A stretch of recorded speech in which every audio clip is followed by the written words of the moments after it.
Trinity's discovery of her mother's diary exposes a life of secrets and fear, leaving her with burning questions. Who was her mother fleeing? What danger threatens Trinity? Where is Reece? Reece, struggling to connect with Trinity, receives a hopeful call from Noah. Trinity's mind flashes back to a confrontation with her grandfather at his estate, where he reveals the mysterious moonstone and a shocking truth. Her mother fled because of Trinity and what she is. Awakening a prisoner, Trinity grapples with her grandfather's words. What is she? Will Reece find her? Reece stood at the edge of the abandoned warehouse, the rusted metal a stark contrast against the pale moonlight. His wolf, usually a comforting presence, was a raging inferno within him, mirroring the turmoil in his heart. He'd followed Trinity's fading scent for hours, a torturous journey through the city's underbelly, the grimy back alleys, the forgotten roads, the desolate industrial parks.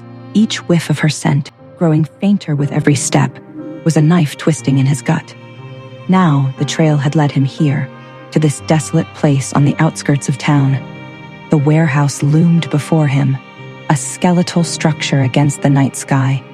Its metal exterior was a patchwork of rust and decay, a testament to years of neglect. The windows, once perhaps offering a view into the bustling activity within, were now shattered and gaping like empty sockets in a skull. A single flickering streetlight cast long, distorted shadows across the cracked pavement, painting the scene in a palette of grays and blacks, adding to the sense of foreboding. Reece took a deep breath, trying to calm the storm within him. His enhanced senses, usually a blessing, were now a source of agony. The air was thick with the smells of oil, dust, and mildew, the familiar sense of abandonment. But beneath it all, a whisper, a trace. Trinity. It was faint, almost imperceptible, like a ghost of her presence. But it was enough to make his pulse hammer against his ribs, enough to ignite a spark of hope in the face of despair.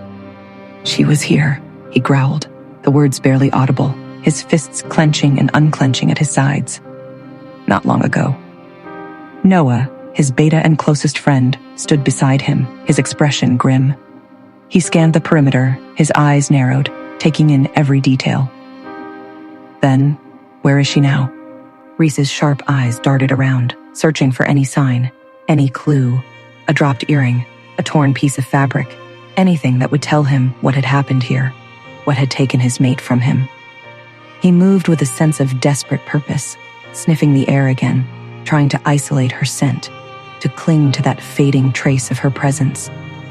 But the deeper he went into the warehouse, the more the scent dissipated, until it was nothing more than a phantom, a cruel reminder of what he had lost. Something was wrong, terribly wrong. She's not here, Noah said, his voice laced with frustration. He knew Reece as well as he knew himself. He knew the bond they shared, the connection that was as tangible as a physical link. He could feel Reece's pain as if it were his own. The mate bond, usually a source of comfort and strength, was now a searing brand, pulling at him, screaming for him to find her, to bring her back. He reached out with his mind, trying to connect with the mark he had placed on Trinity, the symbol of their bond.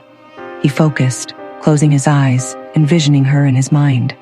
Her vibrant smile, her sparkling eyes, the way her hair fell across her shoulders.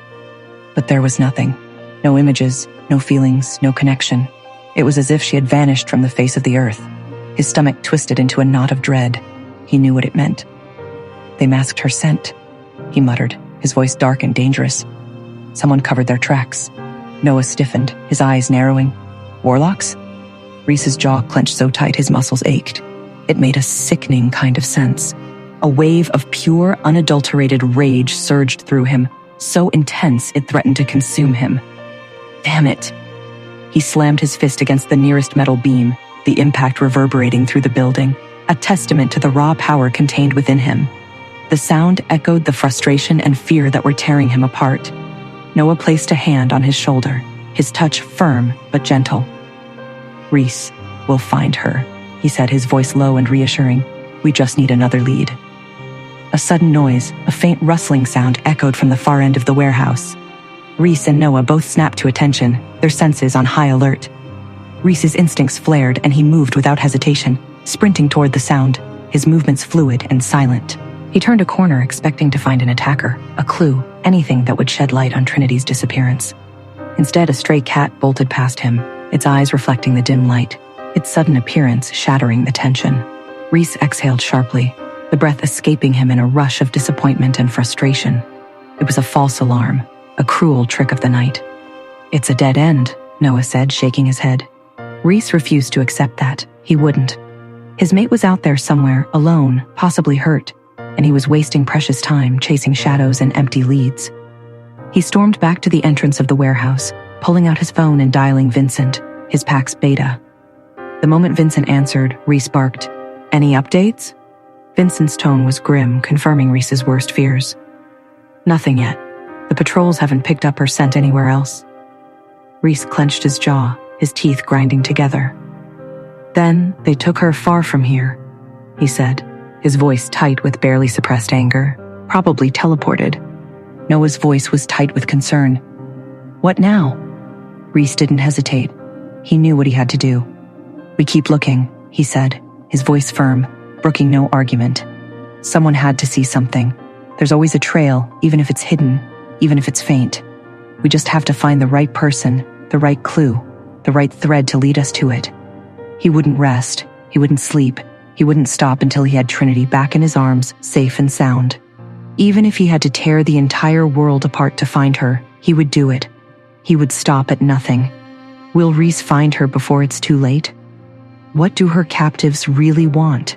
Is Reece responsible for her plight? How long will Trinity survive? And what about the past life visuals she is having? Is there any truth to them? Hey, I am Trinity. Want to know what happens next? Then click the link in the description below and download the Pocket FM app and listen to the exciting episodes of Chosen by Fate, Rejected by the Alpha.